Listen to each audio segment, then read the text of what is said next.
Yeah, okay, time to live free. Plenty goals I'm achieving. Some real life topics and talking financial freedom. Mindset, soul and love, everything in between. This is Freedom Podcast. Tune in, live free. Hey, got my mindset right and I got the drive. Planning one day, no more job, no more 9 to 5. Love money, mine. Love money, mine. This is freedom. Tune in, cause it's going down. Woo!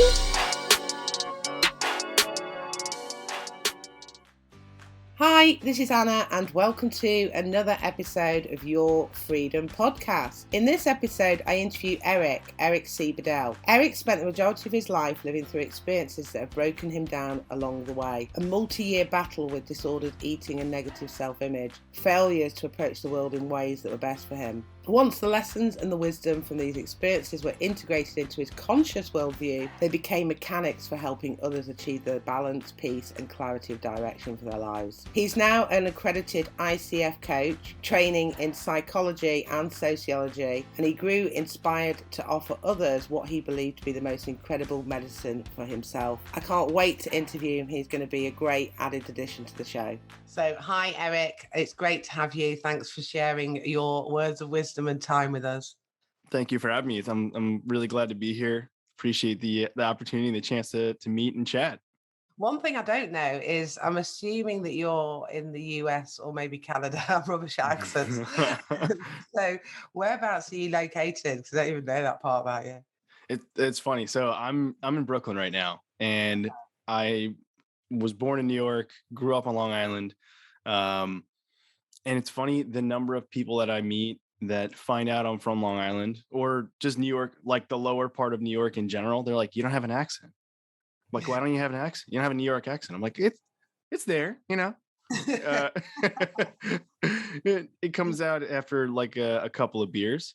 It shows up, but Have you traveled? Have you been in different places? Have you traveled around, or why do you think that is? Then why have you not got a strong accent, Jeff? I don't know. I think the North. That is a good question. The North. Here's the best thing I've been able to put together is that the North Shore culture of Long Island is quite different from the rest of it. I mean, Okay. if I'm being honest, the island is totally. Every area is very different in how it approaches the world. And the accents are much deeper and thicker on the South Shore and heading close as you get stuff I don't know, so I love it all. It's an interest. I mean, it was funny growing up on an island that is the longest island connected to the United States. And I'm like, I don't know, it just doesn't feel like that because it's technically so Queens and Brooklyn are both technically on the island. Right. Okay. You know, you can't say that to people that are originally from Queens or Brooklyn. They won't be happy with that. But it is technically part of the same island. So I never really felt that distant from anything. Yeah, absolutely. I just think I find it really fascinating because I'm kind of, I have lots of different calls with different people globally, and I just love, because geography was one of those things I never really bothered about. But when you speak to lots of people, you learn that way, don't you? You learn from like cultural aspect, because it's people that make the world go round. So absolutely, I love all that kind of stuff. So I know that you're a holistic personal development coach. And my podcast, it all came about actually because I went through a really difficult time back in 2015 when I left my abusive marriage, and I introduced myself as a domestic violence survivor turned badass, because that's how I feel really. I've never wanted to be a victim. I've gone out there. I've always wanted to inspire other people, and in a way my story, I've been able to do that. And I kind of think that the reason I put this podcast together was really that I think by sharing different stories or just hearing about different people's successes, or even just getting through stuff, because especially as we've seen over the last couple of years, it's been very difficult for people. But I felt very grateful about my stuff because it kind of makes you feel stronger to be able to get through other things, I was saying to my mum recently, when the car breaks down or like I had a puncture on my tyre. And it's like, it's just nothing. Whereas years ago, I'd really stress out about ridiculous things like that. But when you go through real stuff or kind of real shit stuff, it kind of wakes you up to be able to I mean, there may be other things that I'll come across in my life, I'm sure, in the future, but it kind of equips you to be able to go through those dark times. So I really think that personal development is something that I suppose people do when they fall into a bit of a hole. But it's something that I think we should all be doing to grow. And it's just really, how did you kind of get to be doing what you're doing now with this holistic, uh, personal development stuff? Tell us about how, your story, I suppose, of how you got to this point in your life. Yeah. I mean, first off, I appreciate you sharing that like your story. And I know that's the spark for the podcast for you. What's fascinating is that a lot of the spark for me of how I grew into coaching, I had been doing various types of, let's say, people-centered work throughout my life. But I became a professional coach just around the time that I went through a crazy divorce. Right. And Okay. yeah, there's something really interesting there. Like I had been with my ex-wife we're together for about 11 years, married for maybe 2 of that. And sort of seemingly out of nowhere, she decided she wanted to explore her partnership. So she fell in love with a woman, and that was like getting the rug pulled out from under you. Like I Right. didn't know which end was up. Totally different in terms of what actually happened from your story, but like coming out of the other side of like a I wild think relationship. I think it's interesting, isn't it? Because like family members, you haven't got a choice about, but kind Hmm. of like romantic partnerships, you do, and you choose that person, don't you? And you have visions for your future. Do you know what I mean? Hmm. And especially, like you say, you married because you made that commitment. Yeah. So it's like you have to start again and create a new life with Hmm. you at the center point, don't you? You probably went through a lot of this where you have to focus on self-care and self-love and actually looking after you. Definitely. um when you kind of, I think in life's busy, isn't it? We're always like doing things for everybody else, and it's only when you have that wake-up call, and it can be different for different people. I've interviewed Hmm. people that have had health issues, maybe addictions, um trauma, but also, I think everybody's got a story, haven't they? Oh Everyone, yeah. no one's life is completely perfect. It's just that some may have gone through more traumatic things than others, but you go through something that kind of wakes you up a little bit. It's like you're reborn again, don't you? Without being too dramatic, but Th- you do. Because You're right. I felt like I was going back to things of my 20s before I met him, like Mm. finding myself from that. It was like, oh, I've gone off on this path. Let's go back right to the beginning. I was like playing music from like when I was 21 and stuff. Um, it is, it's a real journey that you go on, I think. Yeah. I mean, even the way you just described it, it's like, why would you end up grabbing for music from your 20, like prior to that I know. relationship? Because that was the last time you knew who you were outside that relationship. At least that's part of Yeah. what my mind makes of that. Like I did a very similar thing too. I dove even, I play music. I perform music. I play drums. I've been in bands, That's cool. oof, for like over 20 years, I think at this point. And when I was going through that, my own divorce, I dove headfirst back into music.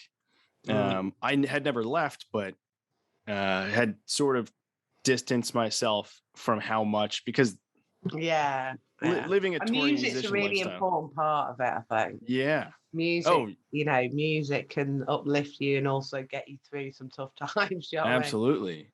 At 100%. And to be able to express yourself through it, not Yeah. just like, it's one thing to be able to appreciate music, like whatever that thing is that brings you Mm. a sense of certainty or yeah, some stability, some familiarity from like you said, like earlier, but there's like a whole other thing that also can happen when you create.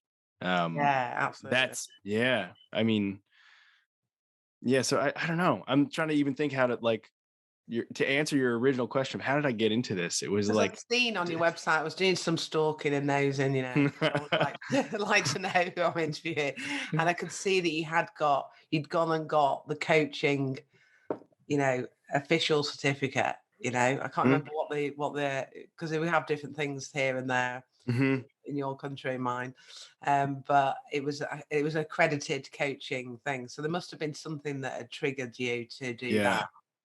Well, yeah. So there's so many interesting things that I love to talk about.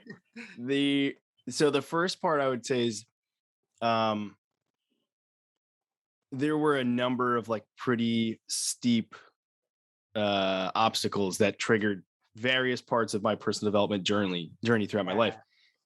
When I was a kid, I was severely overweight. I struggled with poor body image. I was getting bullied constantly. I had to change bus routes. I got kicked off of teams with kids that were my age because I was too heavy to play with them. Their parents were afraid I'd injure their kids, and it was not pleasant. And I would, I think family and people that knew me didn't think it was that severe, but what I was experiencing in here as a result of that was pretty severe. And so what I did was I said, okay, being overweight's bad. Being underweight's good. So I, crash dieted. I went into a year-long bout of anorexia and disordered eating. Okay. And that really, coming out of that, it was about a year. My family finally like caught on to what was going on, stepped in. I got the help I needed at the time to at least be able to plateau, take care of myself. And it was weird because like right after I lost this weight, I got my first girlfriend, and I gained some other friends, and I was like, oh, well, that worked. That worked, right? But I felt like shit. Nothing had changed inside of me. Yeah. And I didn't do it for the reasons that I didn't do it in a way that I could be proud of. And I even knew that, even at that age, I was 13. But I just knew it. But that really like kickstarted my whole like journey. So for the rest of like up until college, it was like figuring out how to maintain a healthy weight. But it was like I was sort of obsessive with like staying away from certain foods, and I was a super active athlete, like team athlete. Finally got into college and I found strength training, and that's where like things really started to come together. So I became a certified personal trainer when I was in college. That became this like door of like, oh wow, I can do this. Yeah. In a caring way, like I can take care of myself. Help other people and stuff. Yeah. Mm-hmm. Yeah, exactly. And like I can manage my weight by in a much more healthy way.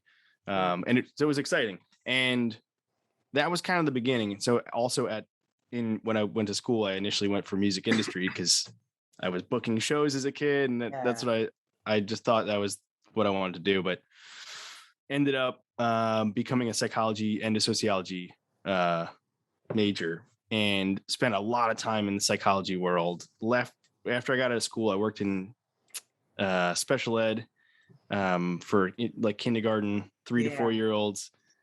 Did that for about 2 years, worked in the public school system, ran a music venue, opened a juice cafe. I like bounced around. I was chasing something. I didn't know what it was, but it was really, I just wanted new ways to work with people. Yeah. I look at it now and it makes sense to me. Like I wanted different ways of like learning how to be creative, but also how to connect with people. And basically when I went through the divorce, it was like if the first trigger in my life to become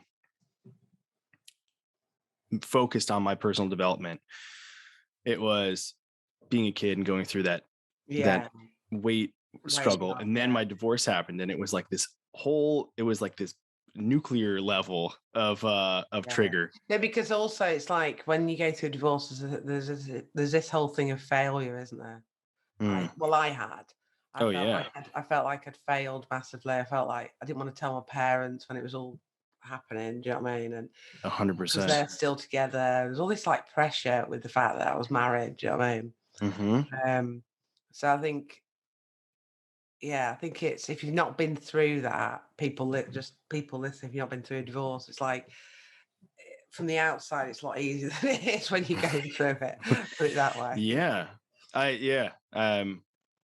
think that's even it's interesting how we think we understand people and their relationships from the outside, even when they're our best friends, but you'll never understand Understand someone's someone relationship fully. experience. No. You'll never know what goes on, because like the amount of time that you spend with an intimate partner, someone on the outside will never understand what that experience is like. No, And that's, exactly. I think that's good. That's for Well, that's for the good thing. uniqueness, isn't it? Yeah, Yeah. exactly. Yeah.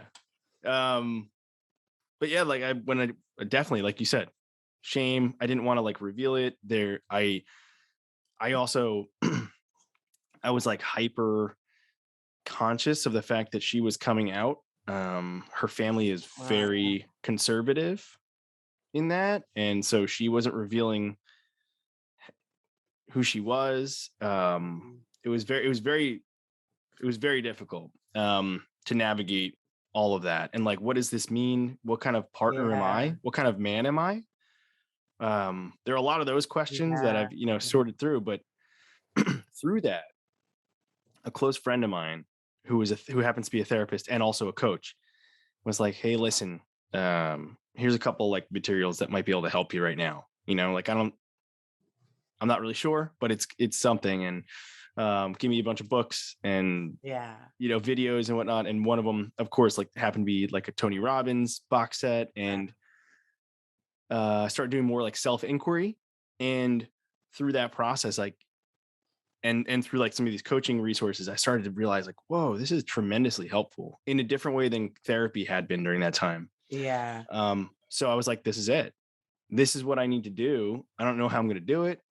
My background's in psychology. I've been working with people my whole life. I'm obsessed with like neuroscience and like the mind and how it works. So this seems like a really good thing. And I've been chasing it. And now I'm Now like, you're doing it. now I'm doing it. And I've been, it's been an amazing sort of next level to self-development. Yeah. Like I think people often have this misconception that a life coach or a coach of any kind that's trained in conversational coaching has it all figured out. Like, like, oh, you're a life coach. You're going to teach me about my life. You're going to coach me. The truth is that, couldn't be further from that. It's just that there's a toolkit that coaches learn and through various like levels of deep listening and holding space for other people to explore what is really important to them, and then asking the right questions so that people can derive their own solutions. That's really it. And so because of that, because like, I'm still searching, I still have my own coaches, I'm still searching for my own pathway. It just also becomes another tool for me, selfishly, in a weird way. Like I get to grow with my clients as they, and I think it's important that people, I don't think you ever are there. It's all a journey, isn't it? There's always 100%. stuff you can be learning. Definitely. I just think it's just a whole journey. Any coach said to me that they didn't have a coach, I'd be a bit worried. I think you've always got to be developing. You've always got to be growing, haven't you? So I'm curious to know about the holistic bit, because I know we were chatting a little bit about that before we clicked record. So like for people that are listening to this, they're thinking, hey, this guy sounds like a nice guy and I like his story. And, how can you sort of help people, and what, do you have programs, or do you do one-to-one coaching, or how do you work, and what's this holistic thing all about? So the holistic part is something that I mean, it's even in my logo. My logo is, well, we'll see the website will be somewhere attached here. You'll be able to see it. But my whole approach was I wanted to pair this sort of like these sort of life-saving tools, in a way, I guess you could put it that way, for me, which were physical effort and activity. So, like I said earlier, it grew out of like team sports, but grew into like strength training and other levels of personal athletic training, running, doesn't it could be anything, but physical effort became this release valve for me, and also a place where I could, sort the clutter of the thoughts that I was having. So I think physical stuff is really important. We forget that so much. Absolutely. I mean, it's also, even if I'm just feeling flat or something like that, just go for a walk, even, just get outside with nature and fresh air. Does you a lot of good. The thought of it sometimes doesn't. Yeah. But I don't think I've ever said I've regretted it afterwards. You always feel so much better, don't you? And with my two sons as well, because we went through a bit of a difficult time. They were young and I felt like they were innocent. I've always made sure that they do some kind of sport every week. Because I also think boys need to just release all of that kind of testosterone or just that energy, really. Yeah. The sort of stress of the day. I think it's important to be physical, really. There's almost no better mechanism for chemical regulation in your body. There's almost nothing greater, and that's what I find fascinating, is that what like psychopharmacology, like mental chemicals that are prescribed for people to manipulate the hormones of their brain can be done so by going through physical effort. And in a way that, like, your body can produce it. Not everyone produces the same level, and so there are ways that those tools are really still helpful. But I wanted to bring that into the work that was becoming really inspiring to me, which was conversational coaching. To determine, where are people stuck, where are they blocked, I seem to know everything to do, but I'm just not doing it. Okay, well, figuring out why that is, right? So the holistic piece is treating people as a whole. Like, if I I have some clients at Google or at TikTok, like, if they may have challenges in their executive lives, right? But that's never the case. Is there an isolated issue? There are always things that are happening as a unit, because we are humans, right? Like, so I when I coach with people, that we're looking at everything, and some of the tools for that help are, obviously the conversational coaching itself, some type of physical effort. I don't prescribe programs the same way I used to as a trainer, but I still encourage people to commit to some type of physical program that's, specific and relevant to them. And then I encourage people to use things like breath work, certain patterns for whatever they're going through, trying to create sort of like a very well-rounded approach to, like, well, how do we move forward? So that's the holistic piece. Yeah, I like that. That's really good. And people listening to this who maybe, there could be someone listening to this right now who's going through a bit of a troubling time, whatever that is. Is there any kind of starting point, as well as obviously saying, hey, come and contact me, I can coach you? Is there any kind of a starting point of any sort of a couple of tips or just something that you could point them in the right direction of what they need to do if they were just stuck, in that stuck feeling? Yeah, the first thing that comes to my mind that when personally that I've worked through and I've worked with clients around is this acronym that I use, which is called the GAP. And the GAP stands for Gradual Action Practice. I think it's probably one of the best tools for creating movement in your life. Like you just said, stuck. And I think often that's exactly what people mean when that's what they mean when they say I'm stuck. It's that the thing that I want, I'm unable to get to, or I feel like I'm not moving in the direction that I want, or there is a sense of movement. Otherwise you wouldn't use the word stuck. And so I think the best way forward is choose, right? Like pick an aim that feels really relevant to you, and then decide what is the thing that you can do today, no matter how low you are. If you are listening to this, you're feeling extremely, overwhelmed, don't know what direction to go, you're struggling in any variety of areas. There is something that you can do today that you already know that you could take action on, that would bring you some sense of movement in the direction that you want. And then if you isolate a thing, let's say it's like, just simple example of like, I'm feeling stuck in my weight. I'm trying to lose weight, I'm trying to get healthier. Someone will go like, oh, well, I should definitely be able to work out today. I could do something. I could do that. Where I would challenge you is like, okay, when you come up with the action, make it so small that you could probably fit it within 5 minutes. Yeah. Make it almost laughable. Because what we're trying to do is use your mind we're trying to trick you into like seeing momentum and seeing effort actualized. Yeah. We don't want to set you up with a mountain that you have to climb on day one. It's like, no, you literally need step one. And I think a lot of times that's what happens when we feel stuck, overwhelmed in those types of ruts, is because we put these giant freaking obstacles that we could, the only way to get over a mountain is one step at a time, unless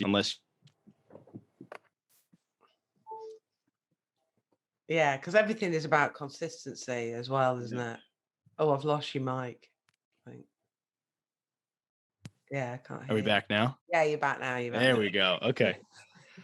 So yeah, I think because you're right, those small steps, it's all about consistency moving forward, isn't it? And it's incremental steps. I love that.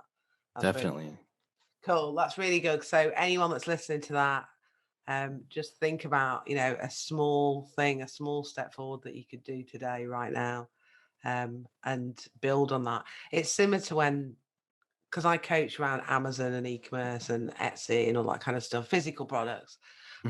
I'm always saying to people because when they're new, they've got all these tasks they've got to do. They've got to like register their business. They've got to, open their Amazon account. They've got to the researching products. It just feels like massive overwhelm. And I just say, just pick 3 things that you're going to do. Yeah. So I have this thing where I'm always doing hashtag just 3 things, because if you're productive at those 3 things, and if you've got more time to do more than that, great. But you then feel the progression of you moving, because it feels so slow at the beginning because you got overwhelmed loads of different things to do. So yeah, I love that. I think that's great. It's so true, isn't it? It's just like, I love the book Eat That Frog. I don't know if you've ever read that. No, but I know that. It's like that thing of where you just leave the thing that's annoying you, or it might. With me, it's usually speaking to my accountant. She needs some stuff from me, and I'm like, I just want to do all the nice creative talking bit, that if you eat that frog and do that first thing in the morning, then it's just off your shoulders, because it's one of those things that's just hanging over you that you need to get done, but you don't want to do it. You procrastinate on it. So yeah. Well, I mean, even if I could just add on to that, right? If there's like a thing that you know you should do, don't want to do, and that's creating procrastination, and as a result of that, you don't believe that you can do it, or you're just like, you're not seeing the result that you want in your life. I think procrastination is the main word that really shows up there. If there is a thing that you are procrastinating on, there are reasons why. I think first what's helpful is like figuring out, well, why am I procrastinating on that? If I know this is going to bring me what I want, the answers are like, well, it's a lot, it's difficult. I don't want to do it. I'm not interested in it. I think getting down to the bottom of what that is first will help you. It'll help you understand and be able to identify when you're not feeling motivated to do certain things and you're procrastinating on them, why that's happening. And then choosing the item, okay, here's the thing, like the frog that I need to, eat, go through. Can I take off just like one small portion of the frog legs? Even a frog could be that could be a big undertaking, depending on like what the thing is. So exactly. It's like, what are like the tiniest little parts of that tiny thing that I can do? Like really, I think what's beautiful about that process too is it creates, you see momentum, you start to see And it's progression. motivation as well around it. Yeah. Yeah. And it also will create humility. A lot of times we think we can do anything we want at all times, and the truth is we can't. But what can we do? And I think coming back to that and finding this like sense of reality within, because I think a lot of the coaching world for sure, and a lot of self-help world is like, you're capable of anything, you can do anything.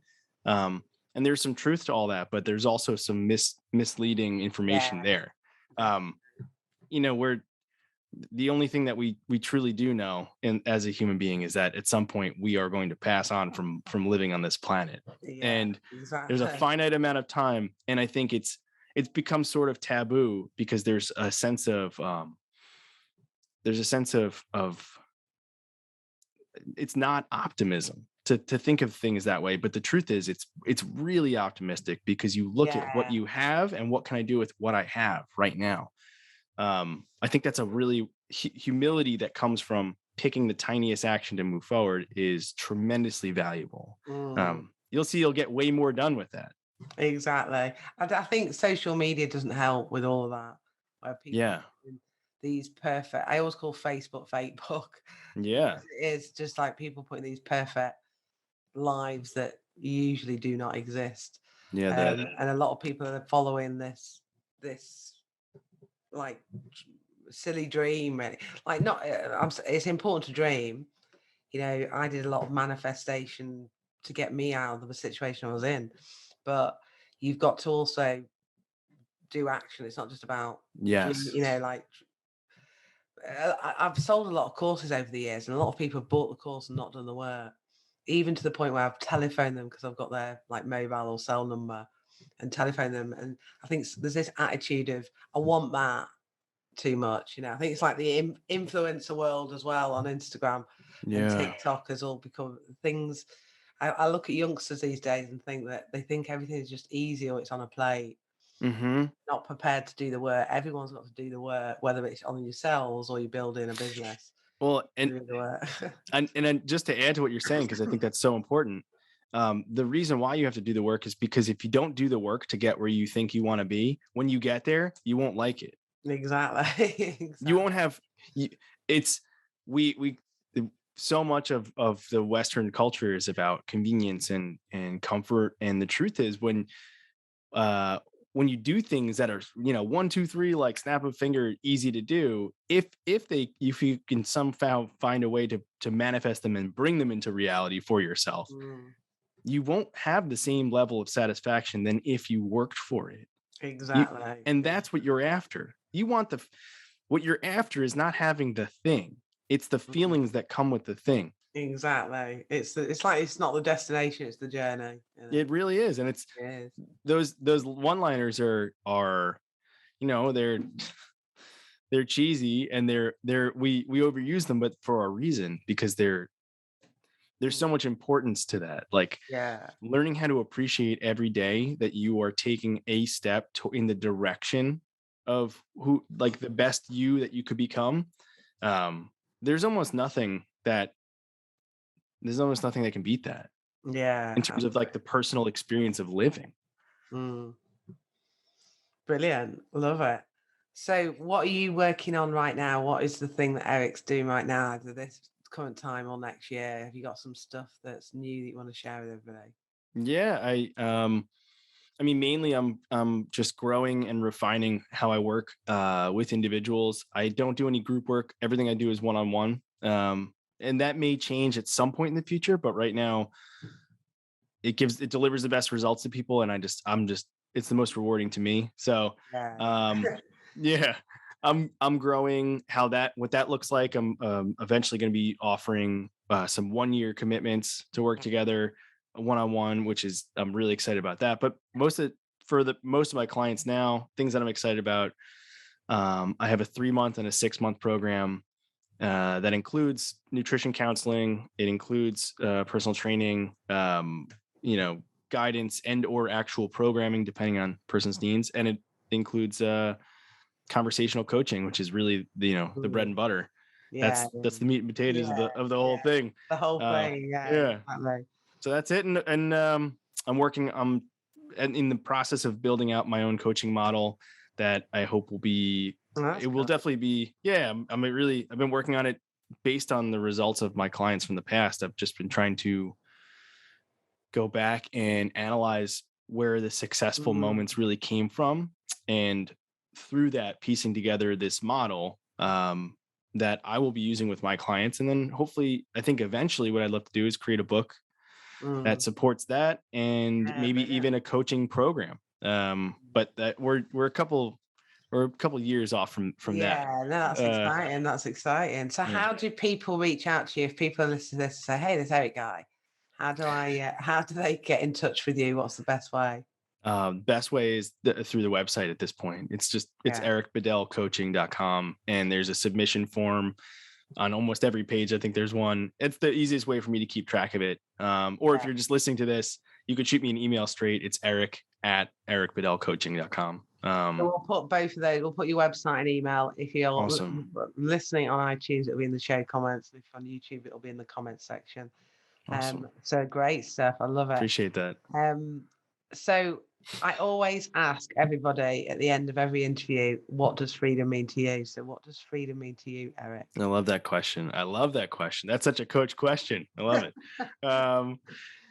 Freedom, it's what's fascinating. I'm going to keep this concise, but freedom has changed in how I define it throughout different points of my life. And I think where I am now, it's the definition that I like the most. It's the most self-serving, I think. Freedom to me is having superior self-control and self-regulation skills.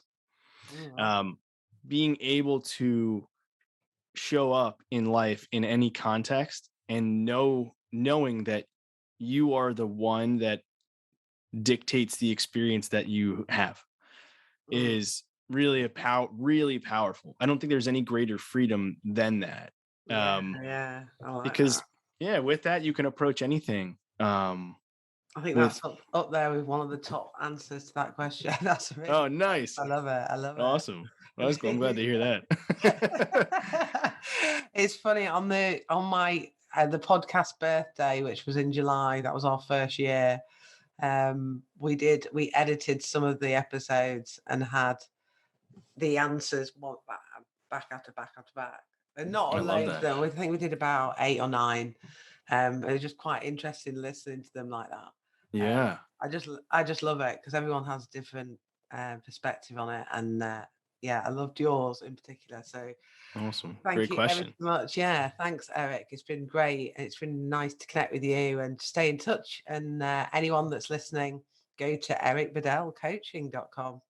And you'll be able to find out more about Eric and reach out through his website if you want to work with him. So really appreciate your time, and it's great to meet you.